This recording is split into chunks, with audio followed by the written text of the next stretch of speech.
1 year after the death of Cade 6, Shadowkeep focuses on Eris Morn, who had departed from the tower and remained absent since the events of the Red War that occurred 2 years ago. Following the events of Season of Opulence, the Guardian is summoned to the moon by Commander Zavala in response to a disturbance originating from a massive citadel recently erected by the Hive near the Hellmouth, called the Scarlet Keep. As the Guardian makes their way to the keep, Ikora Ray contacts the Guardian and reveals that the disturbance was caused by Eris Morn, and asks them to find her. The Guardian enters the Scarlet Keep and descends to the caverns below in search for Eris. They eventually discover a derelict alien vessel, called the Pyramid, which was teased in the final cutscene of the base game, which Eris had discovered and accidentally activated. The Guardian tries to approach the pyramid but is pushed back by a barrier emitted by the structure. The Guardian is then suddenly attacked by a phantasmal nightmare of Crota, son of Oryx, and an army of Hive. It is soon joined by nightmares of Dominus Gaul and Ficrel, the Fanatic, and they begin to overwhelm the Guardian. Eris then contacts the Guardian and teleports them away to safety.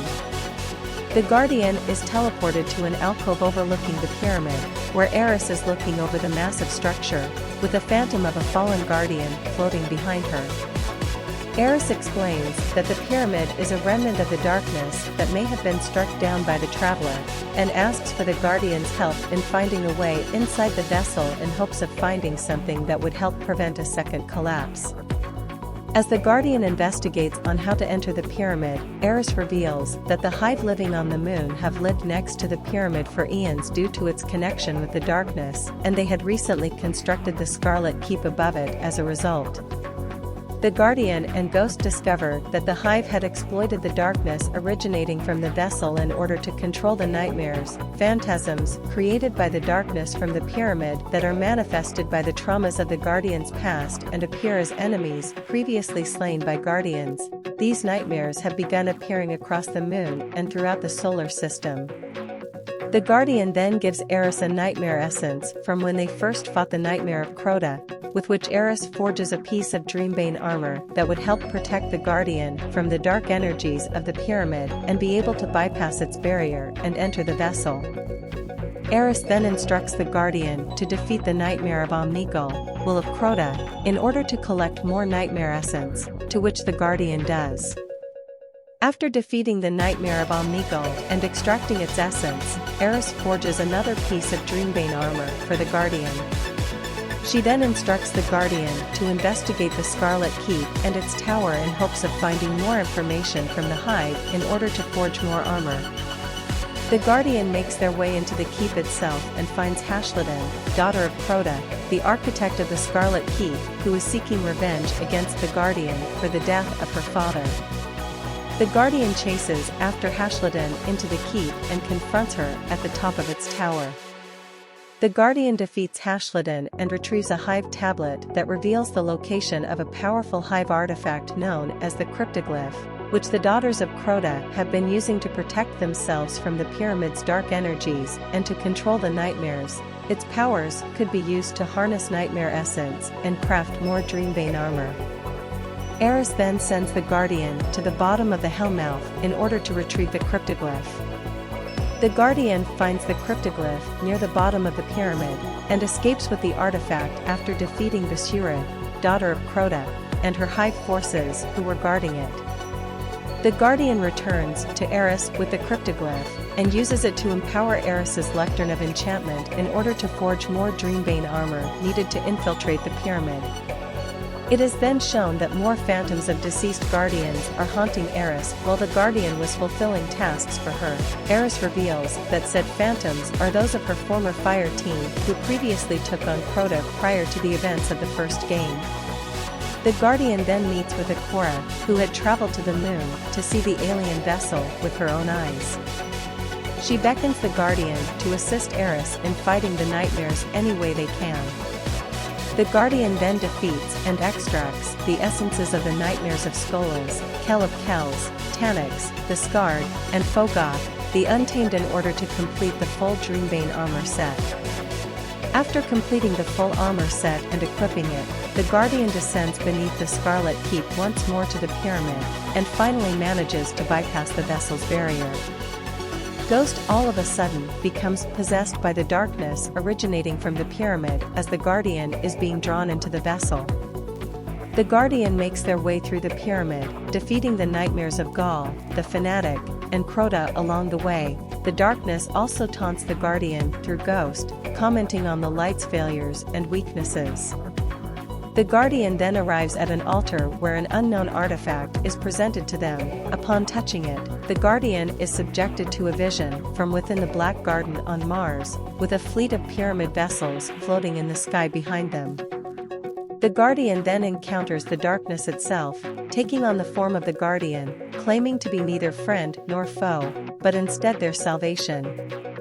Upon returning to the surface of the moon, the Guardian gives Eris the artifact for her to study, and reports what they had encountered inside the pyramid to the vanguard in the tower.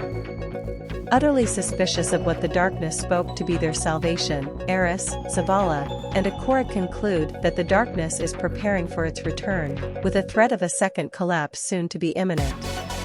As the Guardian continues to work with Eris and the Vanguard to combat the lingering nightmare threat on the moon and across the solar system caused by the pyramid, Eris contacts the Guardian once again and reveals that the artifact began emitting a signal that leads to the Black Garden. Despite Eris's fears that the darkness is leading them into a trap, a fire team of Guardians assembled by Eris invades the Black Garden through a newly discovered Vex portal beneath the lunar surface near the Scarlet Keep to follow the signal to its source, Garden of Salvation raid.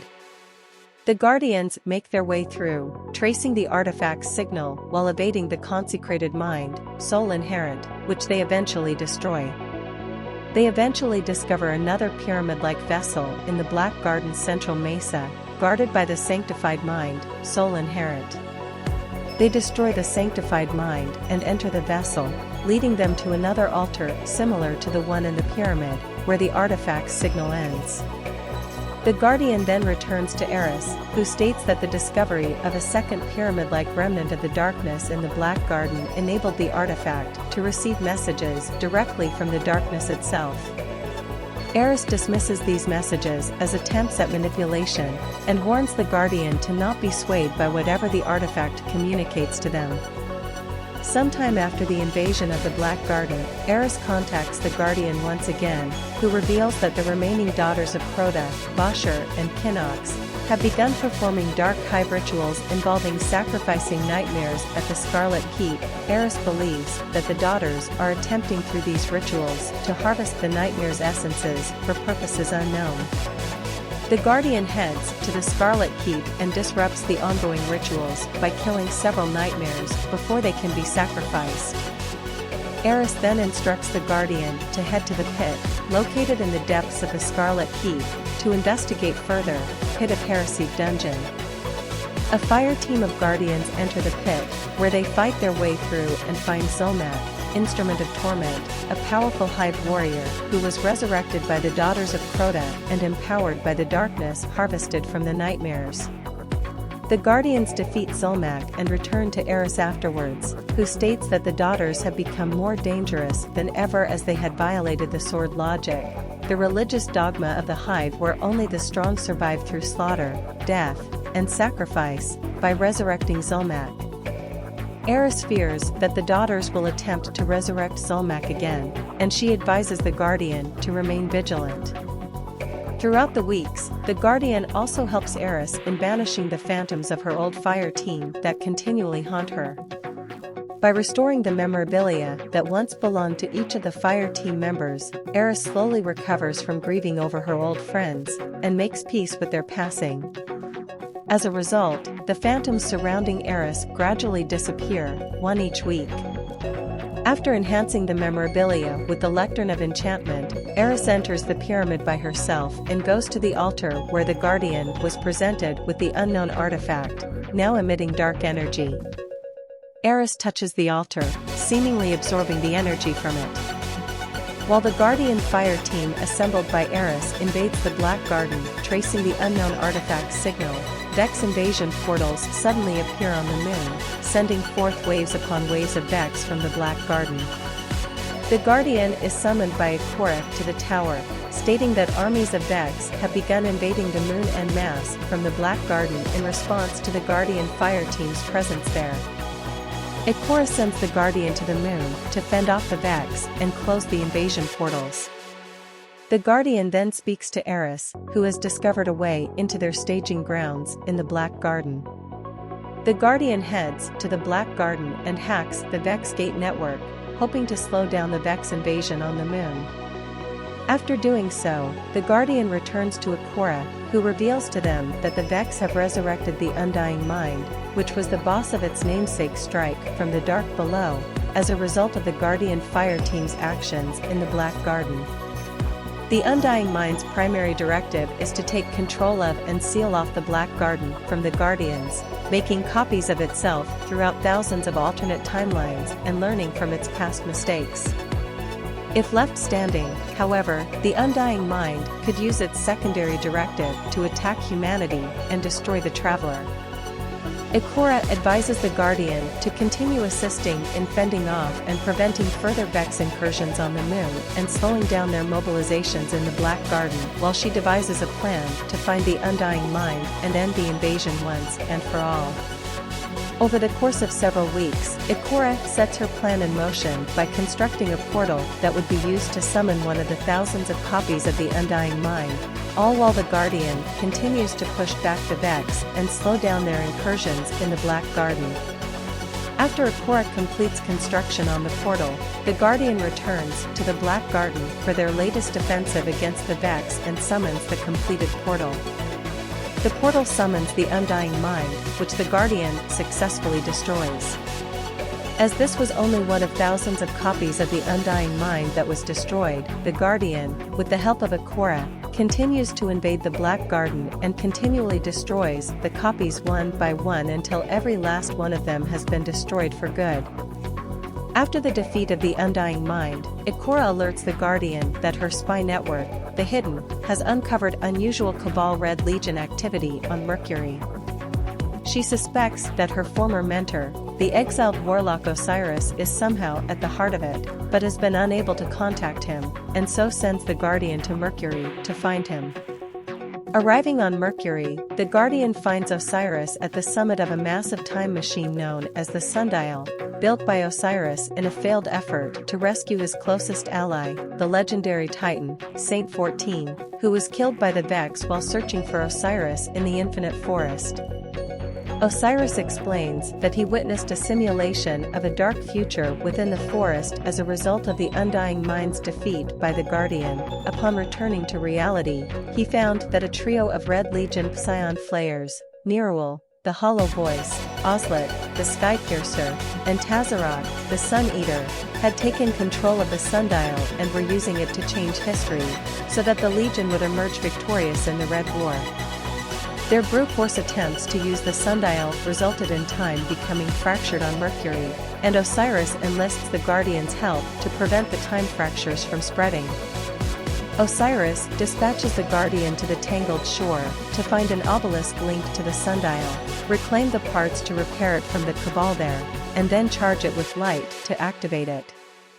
Once done, Osiris sends the Guardian to use the Sundial and shut down the timelines created by the Cabal in order to properly calibrate it. Upon defeating the first Flayer, Neruel, the Guardian recovers a strangely phased object, which they deliver to Osiris.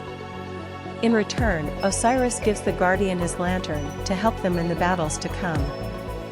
With aid from the Guardian, Osiris discovers that the phased object was in fact Saint's shotgun, the perfect paradox. Following a unique frequency attuned to the weapon, the Guardian is able to use the Sundial to travel through the corridors of time to try and find Saint before he is killed by the Vex. Instead, the Guardian arrives to find Saint in his first off-world mission, fighting Fallen on Mercury, centuries before the events of the first game. After the Fallen are defeated, the Guardian shows Saint a vision of the last city in order to inspire him to be the hero he would become in the future, and gives him the perfect paradox, resulting in a bootstrap paradox, the weapon had actually been crafted by the Guardian themselves at the Infinite Forge on Mercury, played out in a side story in Curse of Osiris, so that they could deliver it to Saint in the past. After the Guardian activates further obelisks on Mars, Earth, and Nessus, Osiris receives a distress signal from Saint's ghost inside the Vex network, and sends the Guardian to Nessus to enter the network and find it. Upon recovering the dead ghost and recharging the sundial, the Guardian again uses it to travel through the corridors of time, managing to arrive at the proper moment. Saint's light has already been drained by Aegioctus, Martyr Mind, who was originally responsible for the Titan's death. The Martyr Mind traps Saint in a Vex loop as it fights the Guardian. After a pitched battle, the Guardian manages to weaken it before it traps the Guardian, which releases Saint from his own trap to deliver the final blow. His survival now assured with the death of Aegioctus, Saint asks the Guardian to open a gate for him in their own time, while he spends the years in between smashing through the Vex in the Infinite Forest. Returning to their present, the Guardian opens the gateway from the forest, allowing Saint to return to reality. Grateful that the Guardian was able to do what he could not, Osiris remarks that the world that Saint knew has changed dramatically, and asks the Guardian to guide him. Saint eventually returns to the tower, where he and the Guardian build the tower obelisk, connecting to the obelisk network, to guide those who are lost to the city, and to memorialize the lost colonists of the Golden Age. Determined to seize control of the sundial, Nerul, Oslic, and Tazarok attempt a melding ritual, combining their physical and mental forms to become Inatam, Oblivion's Triune. The Guardians engage Inatam in the corridors of time and defeat them for the final time. They then recover the sundial's core, rendering it useless in the process, and later install it in the tower obelisk. Saint also begins requesting Guardians to make donations of polarized fractaline to the tower obelisk for the Empyrean Foundation, a restoration project of the original lighthouse on Mercury. Upon acquiring sufficient donations, the Guardian then travels to Mercury and uses Osiris' lantern as a base to light a beacon, beginning the construction of the new lighthouse. Meanwhile, on Mars, Osiris enters the mind lab of the Warmind Rasputin, weapon ready in hand. As he approaches Rasputin's control panel, Osiris claims the Warmind to be a thug, murderer, and betrayer, questioning his true allegiance. After the defeat of the Red Legion at the Sundial, the Psion Flayers had entrusted their youngest sibling Amtek with the task of avenging them, to which she had the Almighty, the Cabal superweapon and space station, moving out of its positioned orbit near the suns Zavala and Ana Bray both infiltrate the Almighty, where they discover that the Legion have disabled its systems and send it adrift on a crash course towards the last city in a final bid to destroy humanity. Zavala summons the Guardian to the tower and informs them of such. With no other way to stop the Almighty from crashing into the last city, he asks the Guardian to visit Ana on Mars, who believes that the Warmind Rasputin is able to prevent the catastrophe. The Guardian travels to Mars and speaks to Ana, who advises them that she needs the Guardian's help in convincing Rasputin to activate his defense systems, despite the Vanguard having reservations in arming the Warmind. The Guardian goes to Rasputin's mind lab, where the Warmind himself agrees to help the Guardian, and gives them an artifact, the Kanjali, to help them in the battles to come. Rasputin opens a Seraph bunker in the European Dead Zone, where the Guardian travels to and encounters him again deep within. As the bunker needs to be manually activated and armed, Ana advises the Guardian to activate a Seraph tower nearby in order to do so. After activating the Seraph Tower and launching an ordnance satellite into space, the Guardian returns to the bunker where the Fallen have invaded its control room, overwhelming both Zavala and Ana. The Guardian clears out the bunker and speaks to both Ana and Zavala afterwards, where they both argue whether or not Rasputin can be trusted to defend humanity. The Guardian then activates the bunker and its defense systems, ready to further arm the Warmind. After fully upgrading the Seraph bunker in the EDZ, Rasputin opens 2 more bunkers on the Moon and Io, respectively, where the Guardian travels to and activates them and their defense systems. As the Guardian enters the Io bunker, however, they encounter Zavala speaking to Rasputin directly inside the bunker's control room. Zavala questions the Warman's motives as he is shown a holographic map of the solar system, revealing that the fleet of pyramid vessels, previously seen in Shadowkeep space campaign, have already entered the solar system from dark space and are closing in on Earth and the Traveler.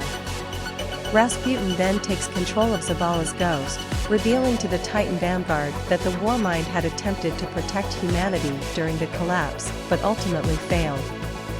In light of this revelation, Zavala changes his opinion and reservations about the Warmind, allowing both him and Rasputin to settle their differences as they vow to work together to destroy the Almighty and push back the darkness.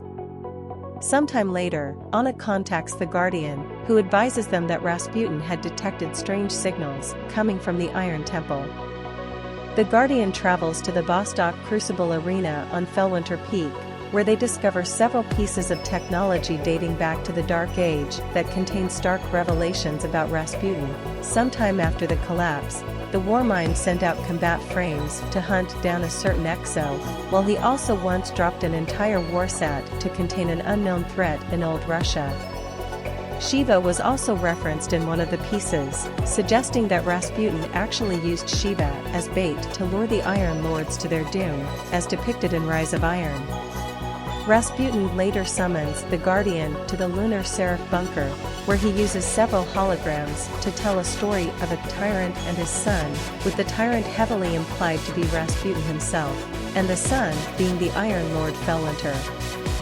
It is revealed that Fellwinter, and Exo himself, was sent by Rasputin to live among humanity so that the Warmind could learn their ways. Following the collapse, however, Fellwinter betrayed Rasputin after he was resurrected as a Guardian, and was hunted down subsequently.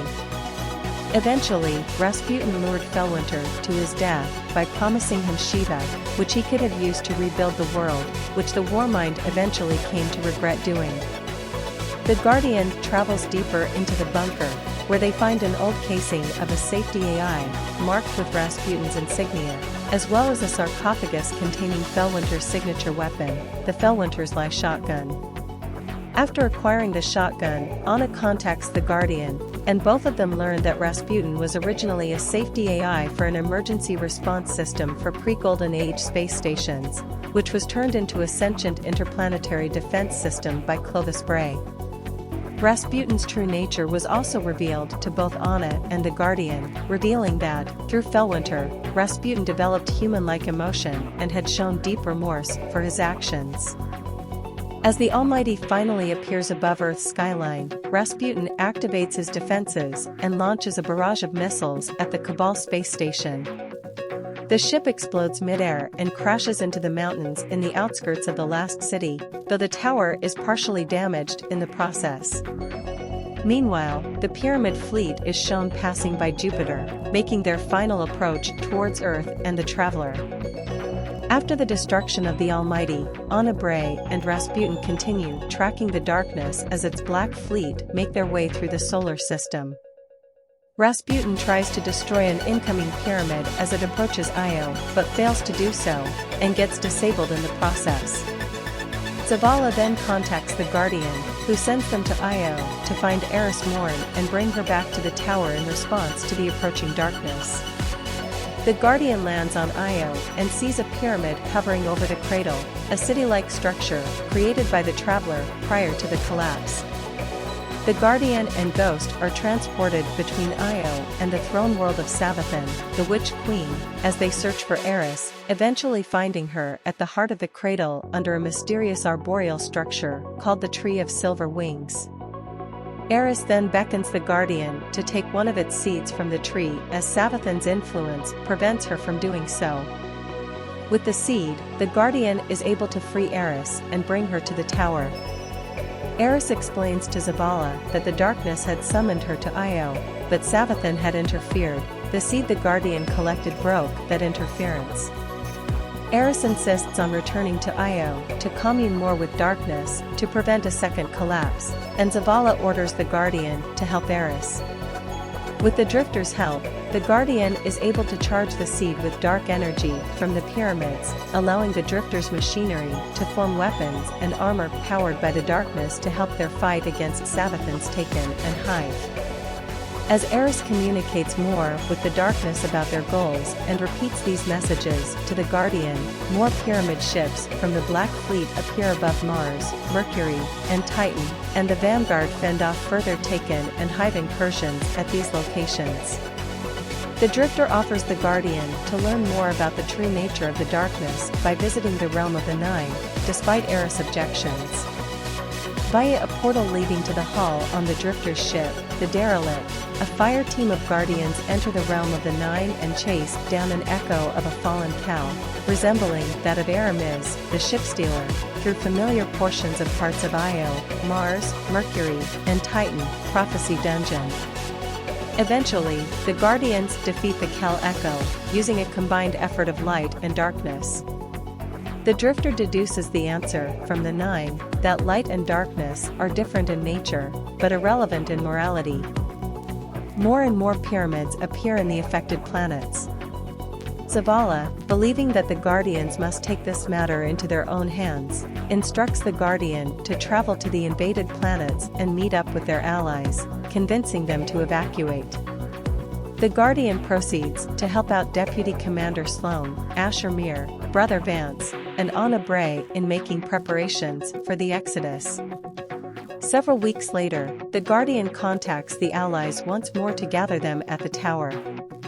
Anna agrees to join them back on Earth after storing Rasputin's core into an engram, but the others refuse to leave. Sloan wants to go down fighting. Asher is interested in learning more about the darkness and takes refuge inside Io's Pyramid Ion, while Vance evacuates into the Infinite Forest anticipating to meet Osiris again. Sometime later, the Guardian returns to the cradle on Io to help Eris decipher one last message from the darkness. Upon being teleported to Savathun's throne world, however, they are greeted by Nokris, the estranged son of Oryx and the former herald of Zal, who had allied with Savathun as her supplicant. The Guardian defeats Nokris for the final time and Eris prepares to transport the Guardian back to the Tree of Silver Wings. However, the darkness possesses Ghost once again and teleports the Guardian to a shrine with a statue of a pyramid ship, surrounded by effigies of Guardians, Cabal, Fallen, and Hive. The darkness, through Ghost, once again taunts the Guardian, declaring that an ancient power is awaiting them on Jupiter's moon Europa. At the conclusion of the season, the Guardian returns to the last city in response to a disturbance coming from the Traveler. They make their way through the city's streets to get a better view, where they witness the Traveler healing itself of its wounds, incurred during the Red War 3 years prior, in response to the darkness presence. Soon, multiple Guardians are shown gathering in the commercial district of the last city to witness the phenomenon. Eris then contacts the Guardian, commenting that the Traveler healing itself would not result in the end of the conflict between the light and the darkness, but escalate it. The darkness soon consumes Io, Titan, Mercury, and Mars, as a fully healed Traveler unleashes a wave of light to push it back. The events of Destiny 2, Beyond Light follow.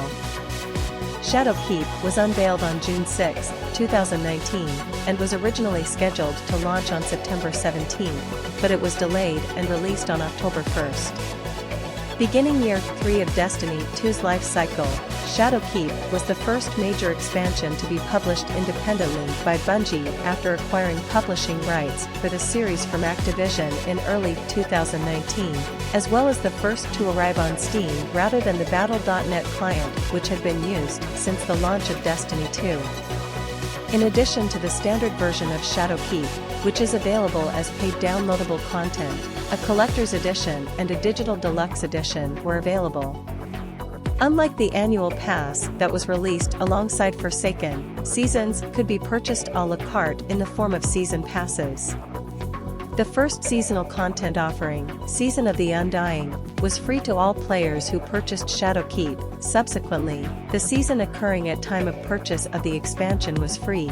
Example, if a player purchased Shadowkeep during Season of the Worthy, that season was free.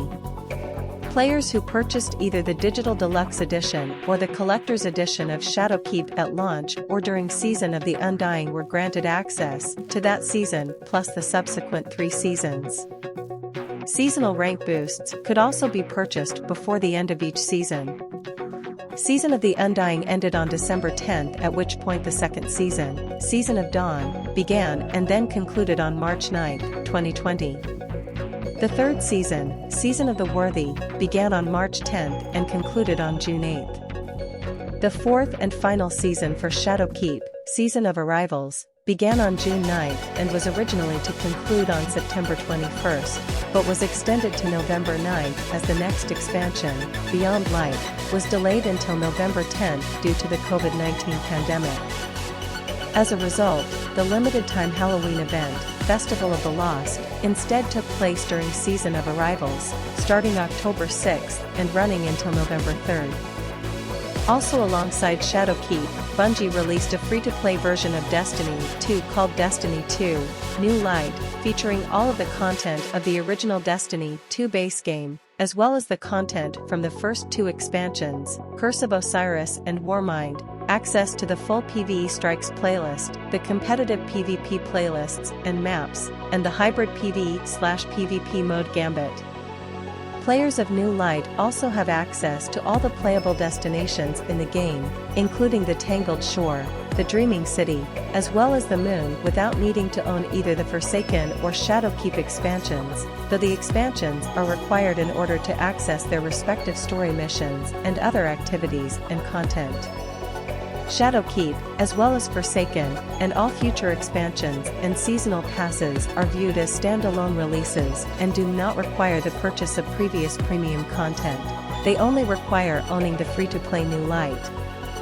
Much of the free-to-play content was removed from the game with the release of the next expansion, Beyond Light, in November 2020. Free-to-play players now have access to a new player quest, as the original game's Red War campaign was removed, as well as the full PvP playlist, the PvE Strike playlist, and the PvE/PvP mode Gambit, in addition to being able to explore all of the destinations.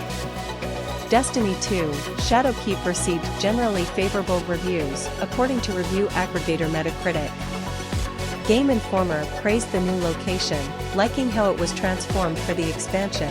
It's fascinating to explore what has changed and what has stayed the same, even if it ultimately means that the new destination is mostly a rehash of somewhere we've already been. DG247 enjoyed how content was made more accessible. Shadowkeep's content is available for every player who owns the expansion. There's a lot of grinding, sure, but it's the good kind. It's unlikely we'll see the weird, exclusionary, and overly difficult experiences from Black Armory in future seasons. Destructoid felt the new gearing system was an improvement, but criticized the reuse of content in the expansion. Bungie has come full circle when it comes to reusing old content, as the new zone, the Moon, is basically recreated and restructured from Destiny 1, and the new enemy type, Nightmares, are just existing baddies and bosses with red mist around them. UseGamer disliked the grind after the soft power cap, writing that the game became incredibly repetitive. Just the other night, during an hours-long session, I inched from power level 903 to, get this, power level 905. As a consequence, the activity pool effectively slims dramatically post 900. Soon, the only things worth running are nightfall strikes, weekly bounties, designated challenges, and occasional quests or activities with a prime engram reward. IGN praised the new armor system for allowing more flexibility, but felt the campaign ended too abruptly. Unfortunately, the excitement ends just as quickly as it begins when, only 4 or 5 hours later, the story grinds to a halt so abruptly it might give you whiplash. Precisely when the stakes seem to be the highest, they drop you back into a patrol zone and leave you to discover that the campaign has ended with absolutely no fanfare. While criticizing the lack of change compared to Forsaken, GameSpot enjoyed the new raid added to the game. Garden of Salvation continues the tradition of including strange and fun mechanics that push your limits of skill and team coordination. It's one of the shorter raids, with only 4 encounters, but includes big, exciting pieces. Garden of Salvation isn't quite the equal of the massive Forsaken raid, Last Wish, but it's a highlight of Shadowkeep, for certain. PC Gamer felt the progression was streamlined for the better in Shadowkeep, especially through the ways the player gained XP. There's a renewed focus on bounties now, with each vendor offering a powerful reward if you complete a set number within a week. Thanks to the XP awards, now granted by bounties, which award progress along a season pass full of goodies as well as powering up the new seasonal artifact, the steady tick of treats keeps things moving at a nice pace. PC Games End praised the soundtrack for the expansion. Shadowkeep's chilling new score, all choral chants and nails on a chalkboard strings, can be heard in Sorrow's Harbor, but really shines in the campaign's creepiest moments, when you're swarmed by Thrall in a reprise of the opening stages of the Crota's End raid, or when the sinister phantoms of dead guardians flock around you in the depths of the Hellmouth.